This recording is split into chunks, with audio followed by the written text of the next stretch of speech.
નમસ્કાર મિત્રો, વિડીયોમાં તમારું સ્વાગત છે। જી હા મિત્રો, અત્યારે હાલના મોટા અને મહત્વના સમાચાર સામે આવી રહ્યા છે। તો મિત્રો, સમાચાર ઉપર નજર કરીએ તો વડાપ્રધાનનું થયું દુઃખદ મોત। તો બાંગ્લાદેશના ભૂતપૂર્વ વડાપ્રધાન અને બાંગ્લાદેશના નેશનલિસ્ટ પાર્ટીના પ્રમુખ ખાલિદા ગિઝિયાનું મંગળવારે સવારે અવસાન થયું છે। તેઓ લાંબા સમયથી બીમાર હતા અને ઢાકાની એક ખાનગી હોસ્પિટલમાં સારવાર લઈ રહ્યા હતા।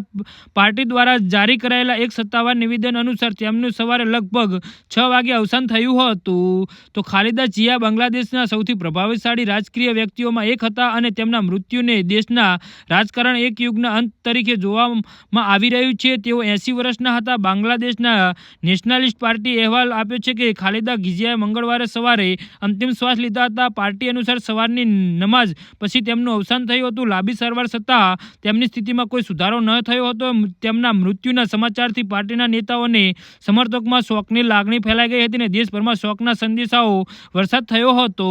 જી હા મિત્રો, તો આના વિશે તમારું શું કહેવું છે તો નીચે અમારી કમેન્ટ બોક્સમાં જરૂરથી જણાવજો અને અમારી યુટ્યુબ ચેનલને સબસ્ક્રાઇબ કરો।